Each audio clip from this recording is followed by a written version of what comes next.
boa tarde. Ah, o amor, essa força tremenda que nos impulsiona, que nos dá força, que nos modifica, que nos estimula, que nos faz caminhar nesse grandioso caminho da vida. Como é importante a presença do amor nas nossas vidas. Como é importante o amor pelos outros. Como é importante o amor pelo outro. Mas é muito mais importante o amor por uno mesmo. E é mais um encontro do Grupo Reflexos com vocês que nos estão assistindo. Muito obrigada. A minha sócia e grande parceira, Vivian Minelli, e eu, Helena Aberastain, juntas nos formamos pela nossa mestra, nossa querida mestra, Maria Armanda de Carvalho Lopes. Nos formamos como consteladoras familiares e criamos este Grupo Reflexos, um grupo de autoconhecimento através das constelações sistêmicas familiares, organizacionais, em grupo, individuais e constelações com bonecos. E hoje, perante esta situação que a gente está vivendo, usamos diferentes plataformas para fazê-lo online. Se você não consegue, neste momento, ou não consegue terminar de assistir esta live, saiba de que ela ficará gravada no nosso feed daqui do Instagram. Ou você pode clicar na nossa bio e aí terá o link do nosso canal de YouTube, Grupo Reflexos, onde você encontrará pérolas grandiosas que deixaram, através das suas lives, muito conhecimento, que nos enriqueceram com a sua presença. Também nesse canal você pode encontrar meditações e exercícios. E agora eu queria apresentar-lhes a nossa querida e especial convidada, que nos dará grandes pérolas de conhecimento sobre relacionamento. E tenho certeza de que isso será uma aula de conhecimento. Portanto, eu não participarei. Então, deixa eu convidar a minha querida... A ver... Eu não vejo você... Denise, eu não estou te vendo. Por favor, se você puder, sai e volta a entrar, que eu não estou te achando aqui.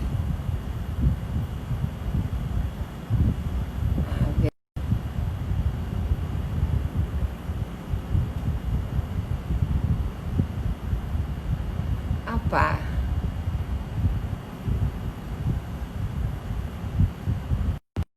Desculpem, mas eu estou aguardando agora a nossa querida Denise Ruiz, que nos dará uma aula de conhecimento. Bem-vinda, Dê! Meu Deus, quanta responsabilidade esta. Boa noite, amiga. Boa noite. Boa noite, Grupo Reflexos, Viviana, Rita. Muito obrigada por esse convite. Para mim é uma honra. Mas não vou deixar de dizer que também é algo novo, né? Estamos vivendo um momento que parece que tudo é novo. E isso para mim também é algo novo. Me traz alegria. Ai, para nós também. Obrigada. E eu gostaria, antes de começar, falar um pouquinho de você para aquelas pessoas que não conhecem toda a tua trajetória. Se você me permitir, por favor. Dom Denise Ruiz fez sua primeira formação superior em pedagogia e logo após em serviço social.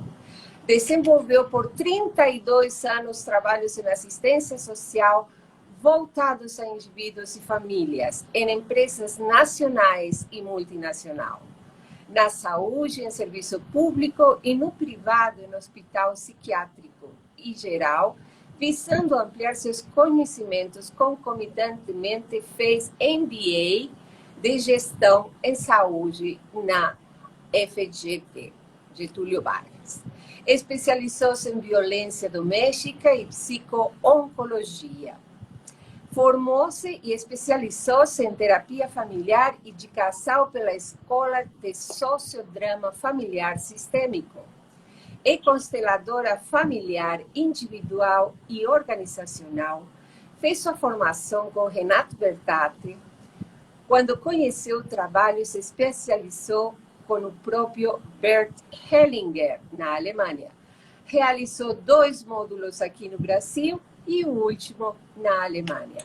Atualmente faz especialização em formação biográfica com abordagem antroposófica. Parabéns! Exatamente, obrigada. Amor, o tempo é todo para você. Bem, eu fico aqui, porque é muito especial tudo que você tem para falar. Boa noite a todos. É um tema, né, este, como eu disse, de muita responsabilidade, mas também muito abrangente, muito complexo e muito polêmico, né? Porque vários autores falam sobre esse mesmo tema de formas diferentes. Só que se a gente observar bem lá no fundinho, a gente vai ver que tem sim várias semelhanças, né? E aí, quando vocês me convidaram, né, esse grupo tão maravilhoso, eu fiquei pensando, nossa, por ser um tema assim tão extenso, tão importante, próximo ao Dia dos Namorados, né? Quais são os aspectos mais importantes que eu deveria hoje mencionar? E fiquei pensando comigo. E aí foi, de repente, num atendimento, né, no consultório, uma paciente me disse assim, mas Denise, se nós temos histórias, modelos familiares tão diferentes, como é que uma relação, principalmente de casal, pode dar certo? Né? E aí, assim, me veio um clique, a luz. Eu falei, é por aí, exatamente isso. Né? Porque, na verdade, não são só modelos e histórias que são diferentes, né? Mas também uma infinidade de coisas que acabam influenciando, né, essas relações, sejam elas quaisquer, né? Relação de pais e filhos, relação de casal, relação entre irmãos, amigos, empresa, mas a gente hoje vai se ater um pouquinho mais, né, na relação de casal. Então, eu diria assim, que nós temos, diante desses aspectos, vamos olhar primeiro para o desejo. Né? Não são só desejos sexuais, nós temos diversos tipos de desejo. E aí eu pergunto para você, Helena, eu pergunto para vocês que estão me assistindo, ouvindo, vocês gostam de dormir no mesmo horário que o seu parceiro ou que os seus filhos? Vocês acordam no mesmo horário? Gostam de comer as mesmas coisas? E o desejo sexual, a energia sexual, é a mesma?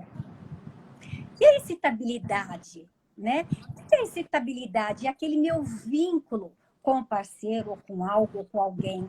Como é que é? Né? São iguais? Agora, né, que a gente vê tantas diferenças com relação ao gênero. Meu Deus, né? Hoje não é só mais masculino e feminino, mas a gente tem que olhar a identificação da pessoa com o gênero. Também são coisas que influenciam numa relação de casal. E o tipo de relacionamento? Tem vários formatos hoje em dia. E aí nós precisamos olhar qual é a sua escolha. O que te faz melhor? E se a gente lembrar do amor? Como você conceitua? Como você sente o amor? Para você, como é que é o amor? Ainda nós temos os temperamentos. Esses temperamentos, não sei se vocês já ouviram falar, né? A psicologia dá um nome, ou melhor, né? Associa caráter com personalidade, a antroposofia num outro formato, que depois eu vou aprofundar cada item desses. Mas os temperamentos são semelhantes numa relação de casal? E as diferenças do masculino e o feminino, né? Literalmente, as características são diferentes. Eu me lembro disso numa relação de casal? Ou eu quero que o outro seja igual a mim? O que predomina em você? O masculino ou o feminino? As características, né, do masculino ou do feminino? Eles estão integrados? Como é que eu vejo, né, esse item, esse aspecto? E interessante também, né, a gente olhar o que é necessário para o amor dar certo, né? Aí tem várias dicas que a gente pode passar de uma forma simples, né? E as maneiras que um casal deve agir. Então, assim, são esses vários aspectos ou pontinhos que eu gostaria de ir aprofundando no caminhar aí desse nosso encontro, né, dessa live. Mas, para eu começar falando de desejo, amor, ou para dar certo, eu preciso fazer uma retrospectiva bem rapidinha da história da nossa humanidade. Mas para nós, nesse momento, eu percebi que é o suficiente a gente começar no século XVII. Por quê? Né? Porque o século XVII ocorriam as relações por conveniências. Eram conforme as questões políticas, financeiras. Não existia amor. Não existia privacidade. E pior, gente, as crianças, inclusive, assistiam. Né? Não havia união entre o amor e o prazer. Então, né, como é que eram as famílias? Daí, no século XVIII, havia todo...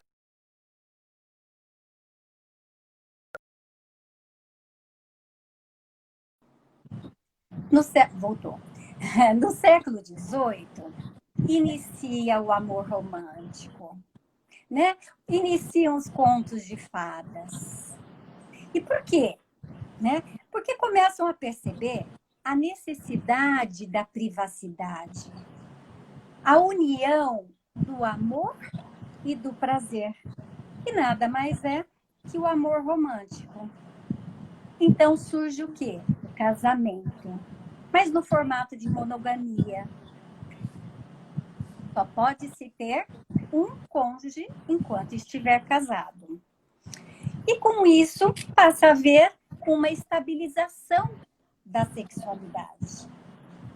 E daí as famílias nucleares começam a surgir, que é aquele modelo pai, mãe e filhos. Só que para isto, desculpem falar dessa forma, mas a mulher paga um preço caro, porque ela fica submissa. E aí, nessa relação de submissão, existe esse amor romântico, que é o prazer, mais o amor, a intimidade. Mas não tem aquela ternura, aquela meiguice nesse século.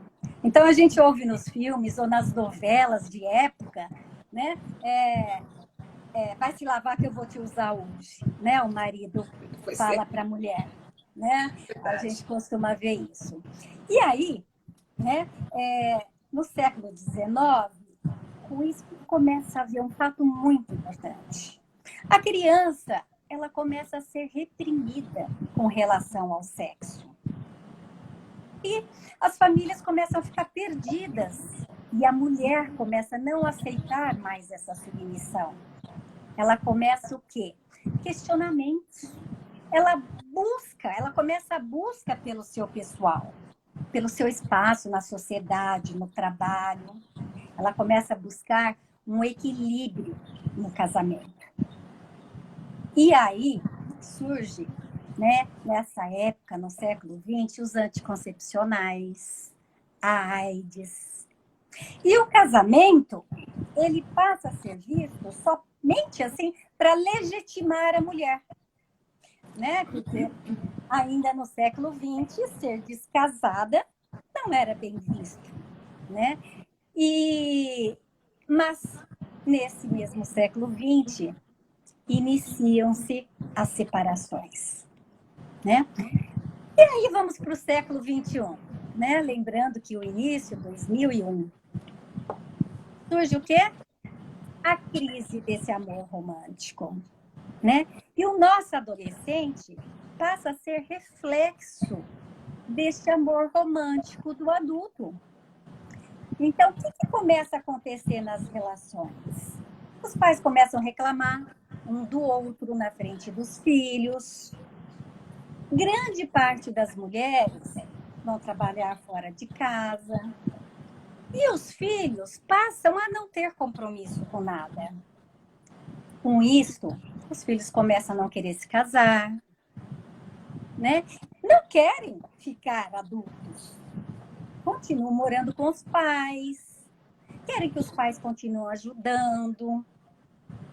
E tudo começa -se a passar muito rápido.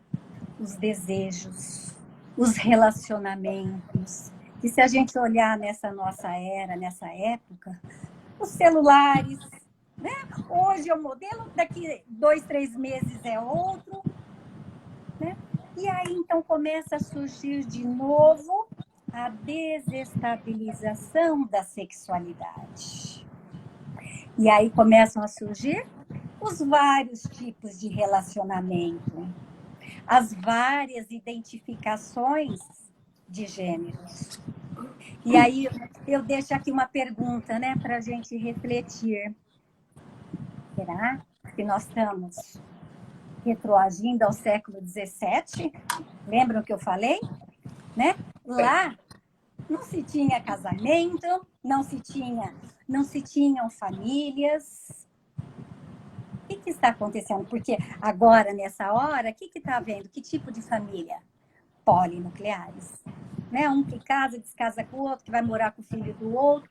Estou falando isso com o maior respeito a todos, né? Que estão me assistindo, ouvindo, a vocês do grupo, a mim mesmo, né? Mas é esse o momento que a gente tem percebido, né? Que estão ocorrendo. Então, agora, né? Esse apanhado é para a gente começar a entender um pouquinho o que está acontecendo com a gente. Em função disso tudo, o que a gente pode falar dos desejos, sem contar das grandes diferenças nos próprios desejos? Gente, é muito importante. Primeiro eu vou passar um pouco assim da teoria, né, de cada item, e a gente vai falando. A sexualidade, o sexo, aliás, desculpem, o desejo sexual, ele se inicia na puberdade. Mas os pais, né, ficam tão preocupados com esses modelos que a gente está vivendo atualmente e já começam a ver lá no bebê, né, 2 aninhos, 3 aninhos, né, que são as fases, até antes de conhecer os genitais, já começam o quê? A reprimir também as crianças, começam a ficar preocupados, mas não tem nada a ver com desejo sexual, né? Porque isso vai começar só na puberdade. Vale lembrar que os homens realmente levam vantagem, gente, na sexualidade. Por quê? Primeiro, como é que é o genital do homem? É externo. O homem ao tomar banho, né? O que ele faz? Né? Como é que desde pequenininho, né? Normalmente a mãe vai ensinando, o pediatra orienta. Tira o pipi para lavar, né? Tem que romper, né? Aquela membraninha para não ter fimose mais tarde. Então, ele já vai conhecendo mais profundamente o seu genital. Sem contar que o hormônio sexual, o homem produz todo dia. Gente, não é à toa, né? Que ele é tão visual, que ele gosta tanto do sexo, que ele é tão instintivo, precisa de muitas fantasias. Ele não é reprimido, conhece bem cedo, né, o seu genital. E das mulheres, gente? Como é que são os genitais das mulheres? Internos. Então, nós temos escondidos. Então, nós temos mais dificuldades de conhecer o nosso genital. Né? Eu já fiz encontros onde a hora que você pergunta quantos orifícios, ou buracos, né, a mulher tem, né, na parte de baixo, né, teve pessoas que responderam 1, 2, né, ou esquece de contar o ânus, ou esquece de contar os outros demais que fazem parte do feminino. Né? Porque não tiveram a oportunidade de conhecer. Porque as mulheres são o quê? Ainda mais românticas, né? E são responsivas. Elas gostam da sedução, sim, né? Mas elas gostam do cenário. E elas gostam daquela pegada no elevador, de algo picante. Mas, ao mesmo tempo, ela ainda tem que ser vista como a santa. Né? Então, olha o conflito, né? Nessa era em que a gente está vivendo. Aí tem um detalhe, o hormônio sexual da mulher, né? Que são os hormônios ovarianos, eu também não entendo muito disso, né? A gente diz que o mais importante talvez seria o estrógeno, me corrijam, né, se não for. Eles variam, né, dia a dia. É diferente do homem. Mas ambos têm energia sexual. E a energia sexual, gente, ela é agressiva. Por isto, né, que numa relação de casal adulta, tem sim que se ter a criatividade. Então, o adulto, ele tem a responsabilidade de colocar cor e amor no mundo. Senão o casamento fica chato. Senão a gente fica chato. Os filhos, o casamento, né? Se a gente não coloca amor e amor, como é que fica a nossa excitabilidade? Que nada mais é o quê? Como está a minha presença de espírito com relação ao mundo? Né? Ou como é que eu me vinculo a algo ou alguém? Se eu estou colorida, se eu estou com cor, né? Com certeza, esses vínculos serão mais saudáveis, mais leves, mais gostosos. E com relação ao tipo de gênero? A gente não pode nem falar mais assim. E com relação à identidade de gêneros, né? Porque o gênero, nós temos o masculino e o feminino ainda. E o que a gente dizia antigamente, os hermafroditas que nascem, né, com os dois sexos. Mas aí eu pergunto para vocês, com qual gênero você se identifica? E aí a gente percebe que há muitas dúvidas hoje em dia nos adolescentes, nos jovens adultos. E às vezes até nos adultos, né? Já bem adultos é que vão observar realmente com qual gênero ele mais se identifica. E daí, então, começa a surgir uma porção de nomes, né? Eu vou só citar, né, alguns mais simples, mais conhecidos, que são os homossexuais, né? Dentro disso, as lésbicas, os gays, né? Que é a preferência pelo mesmo sexo, os bissexuais, que os interesses sentimentais e sexuais são por ambos os sexos. E aí é outra coisa que traz muito empoderamento, né, para os jovens ou para nós todos desse século, né? Porque pode tudo. O heterossexual, né, que seria atração e interesse, mas aí só pelo sexo oposto. O travesti, né? Ele acaba representando um papel de gênero diferente daquele que nasceu. E os transgêneros, né, que a gente fala tanto? Ele não se identifica com o sexo que nasceu. O transexual, além de não se identificar, ele busca intervenções cirúrgicas ou tratamento hormonais. O intersexual também, né? Uma outra identificação. Esse é aquele que a gente dizia hermafrodita. Hoje se fala intersexual. Olha, gente, eu estou falando o que eu aprendi já tem um tempo. Mas isso, né, é tão dinâmico que eu posso, de repente, estar, né, já não falando algo que seja o ideal no momento. Aí vocês me perdoem. Mas acredito que ainda está dentro disso.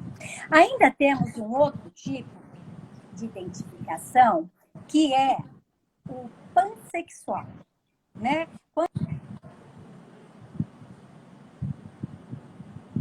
Nossa, entrou uma ligação aqui, recusei. Quando eu olhei para isso, né, eu falei, o que será? É a atração por todos os tipos de pessoa. Né? Qualquer identificação que a pessoa tenha, do jeito que ela for, quem tem a identificação do pansexual, tá tudo certo. Vai gostar de qualquer tipo. Né? Agora, já que nós estamos falando de relacionamento, também é importante a gente citar alguns tipos de relacionamento. Olha, eu não foquei num único autor, né, ou numa única abordagem. Como a gente tem várias formações, então eu fiz um apanhado geral também de forma simples, né? Então, quais são os relacionamentos? Tem muito a ver com as identificações. Então, nós temos a relação heterossexual, a relação homossexual, a relação bissexual, a monogâmica, né? Aquela lá do século XVIII, a relação poligâmica. O homem tem várias esposas ao mesmo tempo. Né? Tem gente que pergunta assim, mas é possível gostar, né, de uma pessoa ao mesmo tempo, de duas pessoas ao mesmo tempo? Tem pessoas que sentem dessa forma. Se é possível, né? Tem pessoas que assim sentem, e a gente tem que olhar com carinho para isso e respeito, né? Então, também nós temos a relação poliamorosa. Você pode amar e ter compromisso com mais de uma pessoa ao mesmo tempo.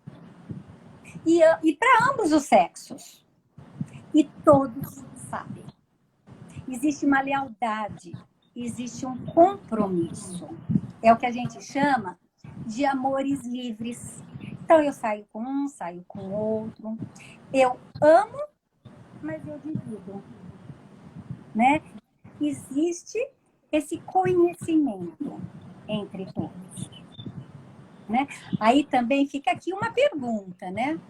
Serão os modelos ficantes? Né? Eu fico com um, eu fico com outro, né? Mas, será que aí já tem o amor? São vários questionamentos nessa era. Né? Por isso, tantas dificuldades em se manter uma relação de casal saudável. Ainda temos a relação que a gente diz que é do companheirismo amoroso. Né? Então, é aquele que tem carinho, que tem compromisso, ternura, meiguice, mas não tem mais atração sexual. Não se tem desejo. Então, assim, esses são alguns, né, algumas das várias relações. Acho importante também a gente falar sobre o amor, né? Mas o que falar sobre o amor? Primeiramente, né? Vamos dizer assim, como que nasce o amor? Na relação um com o outro. Para que serve o amor? Para a reprodução da espécie, para a manutenção da vida, mas também para garantir a segurança, a alegria e o bem-estar. A questão é como, né, eu olho para esse amor. E como eu entendo ser o meu amor, ou que formato que eu desejo de amor. Porque também temos vários tipos de amor. Nós temos o amor romântico, né? Lá do século XVII. quando surge o amor, ele se compõe do quê? Da paixão. Nada mais é que o desejo, a atração sexual. Mas a intimidade. O que é intimidade? É a verdadeira amizade entre o casal, onde existem os vínculos emocionais, os vínculos amorosos, os cuidados. Mas não tem o compromisso, como eu disse lá no início, né? O que é esse compromisso, que são os componentes do amor? É a meiguice, é a ternura. Então, o amor romântico não tem esse terceiro componente. E o amor fugaz? O próprio nome diz, né? Ele passa rapidinho. Sabe por quê? Ele só tem o quê? Paixão e compromisso. Ou seja, desejo, atração e ternura. Cadê o amor de verdade? Cadê a intimidade? Onde estão? Então, por isso que ele passa rapidinho. E muitos casais, muitas pessoas acabam se casando quando? Muitos nesse amor fugaz, né? Porque é tão gostoso, é tanto prazer, é tanto desejo, é tanta ternura. Aí eu admiro, né? E acabam casando nesse período da paixão, né? Excessiva. Passado, né? 1 ano, 2. Cadê o amor consumado? O que é o amor consumado? Então, tem autor que citam 7 amores, né? Outros, apenas os componentes, que é o amor, a intimidade e a paixão. O amor consumado é o amor pleno, é o amor ideal, é aquele que realmente traz bem-estar, porque ele tem todos esses itens, né? Mas qual que é mais presente hoje? É o companheirismo amoroso, né? Os casais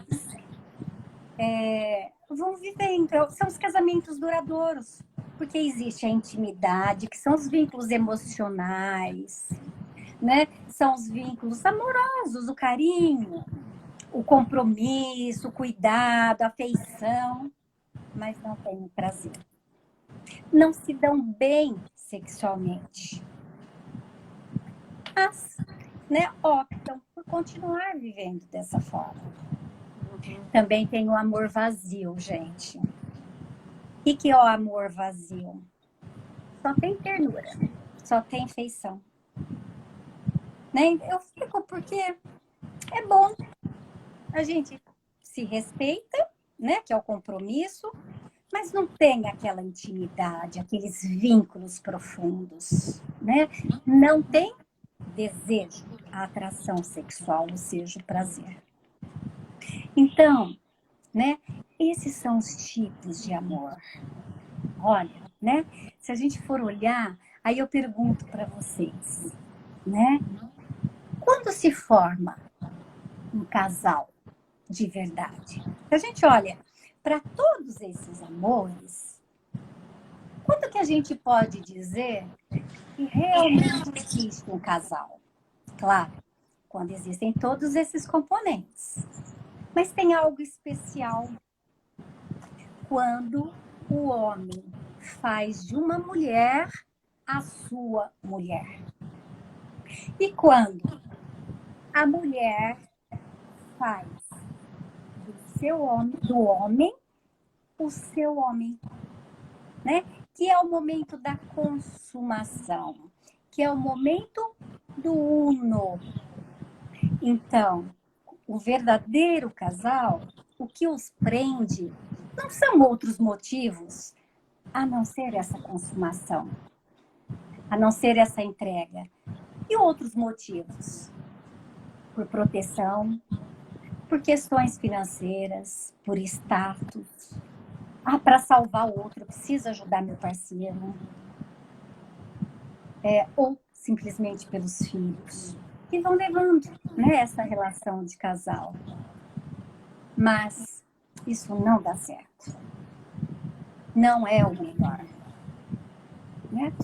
Outro aspecto importante para uma relação de casal. Qual é o primeiro homem da mulher? É o pai, gente. qual é o primeiro homem da mulher? Aliás, a primeira mulher do homem? A mãe. E a gente precisa ter coragem de renunciar a isso, né? Senão fica o quê? Os filhinhos do papai, os filhinhos da mamãe. E numa relação de casal saudável, o casal vem primeiro. Difícil olhar para isso, né? A gente se casa, né? E quer continuar lá, grudadinho com o papai e com a mamãe. Né? Não é assim, não é isso melhor. Existe também, gente, ainda um outro tipo de amor, que é o amor infantil, né? E o amor infantil, ele pode ocorrer com os pais, com os filhos e com os casais. Como é que é esse amor infantil com os pais? São aqueles filhos que se formam, ou se casam, ou se separam e voltam para os pais. Voltam a morar com os pais. Ou então, né, tem sempre ajuda financeira dos pais. Então, quando isso ocorre, a gente diz que os pais não amadureceram, né? Eles continuam ajudando esses filhos, inclusive adultos. E qual é a maior prova que eu dei uma boa educação para os filhos? Né? Provavelmente agora alguns vão ficar bravos comigo. Até eu iria falar isso no início. Muitos, ou melhor, alguns talvez que nos estejam assistindo ou venham assistir depois, né? Uma vez que você disse que vai ficar gravado, venham a não concordar com muito das minhas falas. Né? E tá tudo certo. Cada um tem o seu tempo para olhar para esse novo. Né? Mas, voltando, a melhor forma, né, para a gente ver que a gente deu uma educação é quando a gente vê que os filhos foram embora. Que eles tomaram o seu trabalho, o seu profissional, a sua vida, a sua casa. Mas é difícil, né? A gente deixar os filhos irem. Porque, no fundo, né, a gente, de repente, dá os filhos para a gente. Mas não é o melhor. Né? E muitas vezes a gente acha que eles precisam. É mais uma insegurança da gente, uma falta de amadurecimento. Né? E como que a gente vê esse amor infantil nos pais? Quando eles ficam dependentes dos filhos. Né? Então, são os filhos que ajudam os pais financeiramente, ou simplesmente comandam, literalmente, os pais. Até no que vão comer, até no que vão fazer. Né? Isso também não é bom. E a gente acha o quê? Que a gente é filho, então a gente tem sim que cuidar dos pais. Gente, não estou dizendo que nós temos que abandonar os pais, mas neste formato não é o melhor. É muito difícil quando os pais da gente ficam mais velhos e querem comer aquilo que não podem, por exemplo. Né? Aí eu quero açúcar e sou diabético. E a gente, para não ficar nesse amor infantil, nós temos que dar a liberdade de escolha. Sabe, eu vou contar um fato rapidinho que eu vivenciei e foi muito difícil. Né? Hoje meu pai é falecido. Na época ele ainda era consciente. Né? Ele teve um problema de saúde grave por muitos anos, mas ele desidratou e precisou ser internado. E na cabecinha, e aí ele teve muita diarreia. Na cabecinha dele, se ele comesse, ele iria ter mais diarreia e aí que ele não iria ter alta rápido. E o médico insistia para que ele comesse, senão ele ia passar sonda. A minha mãe, até eu me peguei fazendo isso. Isso porque eu já tinha conhecimento disso. Mas quando é com a gente, né? Nem sempre a gente faz aquilo que a gente fala, mas a gente deve fazer. Mas felizmente eu me peguei, né? Um dia eu saí do consultório e falei, gente, o que eu estou fazendo insistindo com meu pai? Eu estou no amor infantil, eu não estou respeitando a escolha dele. E eu me lembro que eu cheguei bem pertinho dele, olhei nos olhos dele e disse para ele: olha, pai, o senhor não quer comer, eu respeito. Mas eu gostaria que o senhor soubesse que é muito difícil para mim, como filha, para a mamãe, meus irmãos, olhar que o senhor quer morrer. Porque quem não come quer morrer. Aquilo doía muito dentro de mim, né, para falar isto, para eu abrir mão desse amor infantil e respeitar o desejo dele. Os olhinhos dele marejaram. E ele não falou nada, eu não falei mais nada. Passaram 40 minutos, ele virou e falou assim: ainda tem aquela água de coco aí? Aquele chocolate? E nem poderia, né? E aí eu simplesmente falei: tem. Ele falou: me dá. E a partir daquele momento ele passou a comer, né? Olha a importância de termos coragem, né? De colocar os devidos papéis nos lugares. Gente, porque os pais vêm primeiro que a gente. A gente não pode mandar nos pais. A gente pode cuidar, mas também prestando muita atenção para não desrespeitá-los, né? Os pais acabam muitas vezes aceitando porque eles veem nos filhos o quê? O seu próprio pai, sua própria mãe. Então eles aceitam ajuda, eles aceitam todas essas questões. Porque quer queira, quer não, ser cuidado também é gostoso. Percebeu? Então os pais também ficam presos ao amor infantil. E os casais?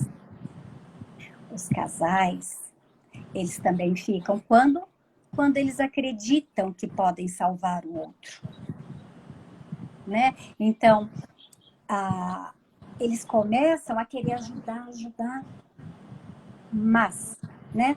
Os casais têm poderes iguais. Eu não posso estar só por isso. E a mulher ou o marido, a gente não pode esquecer, tem prioridade sobre os pais.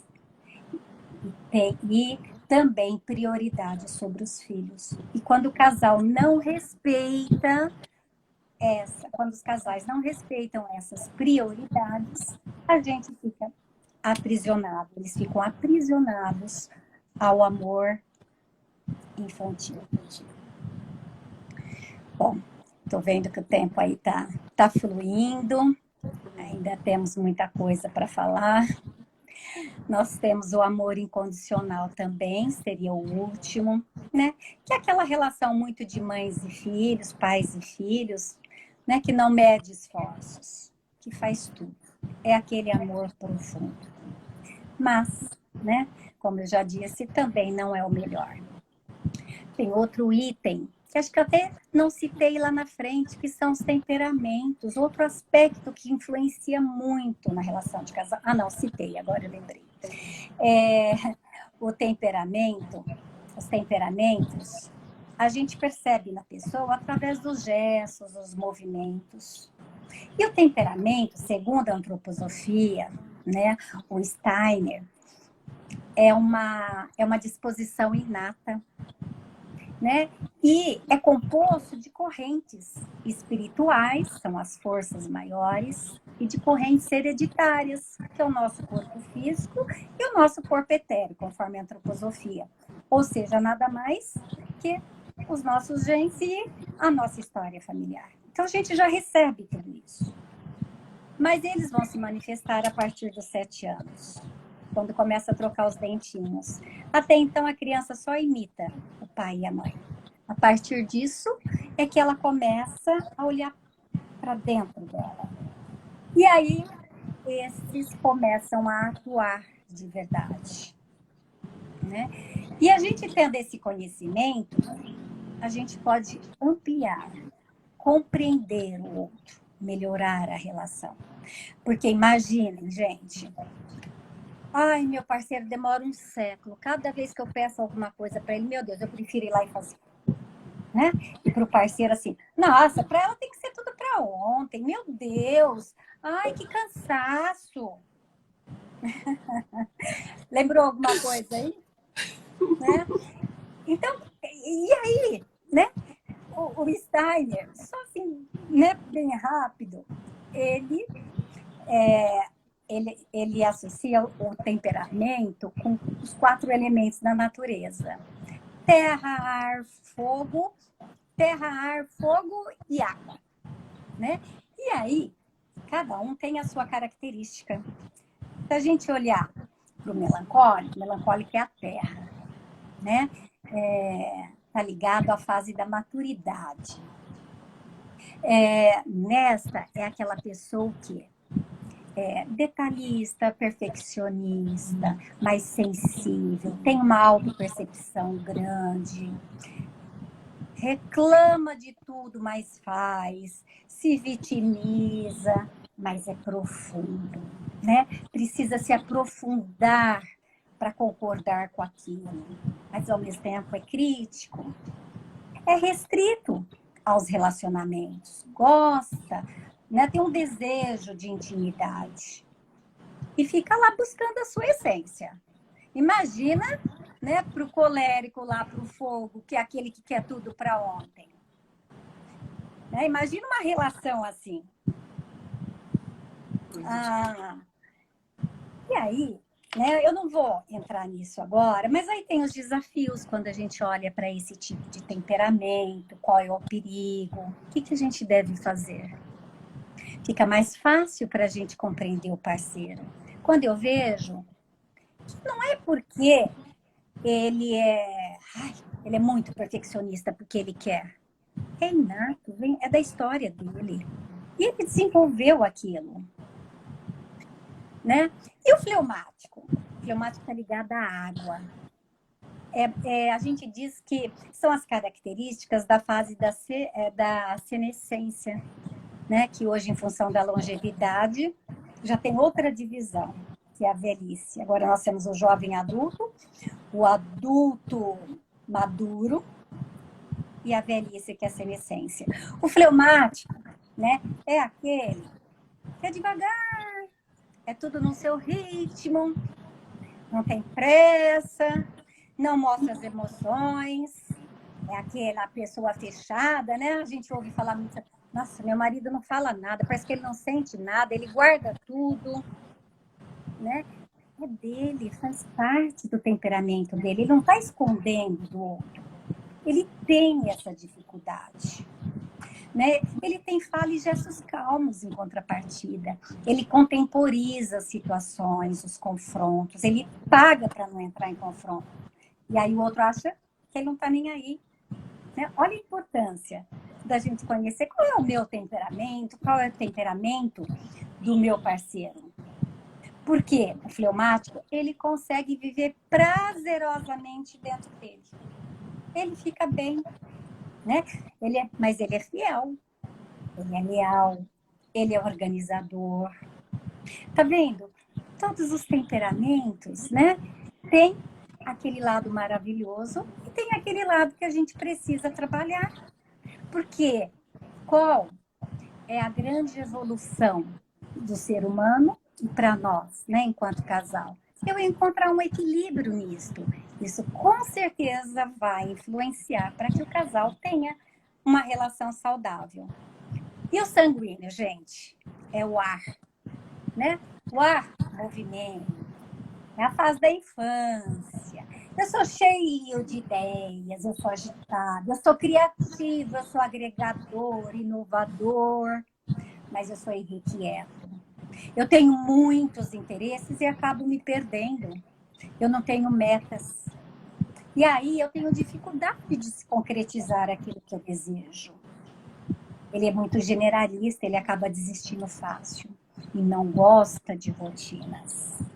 Né? Então, ele se empolga, ele tem múltiplas ideias e depois acaba se desinteressando. Ele não fixa o interesse pelas coisas, pelas pessoas.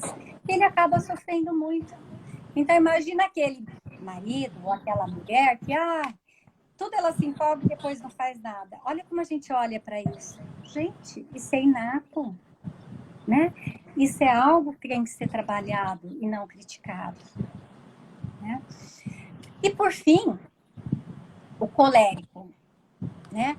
O colérico, é o fogo, é explosivo, é uma raiva indomável, mas é determinado, ele estabelece metas, ele cumpre, mas para ele fixar interesse pelas pessoas, pelas coisas, só se ele venerar, se ele gostar muito da pessoa e sentir que ela gosta dela, né? Ele é uma pessoa, o colérico, rigorosa, é uma pessoa generosa, é um líder, mas ele acaba sendo prepotente, soberbo, ele não tem paciência, a raiva acaba dominando e ele é dominador, impulsivo.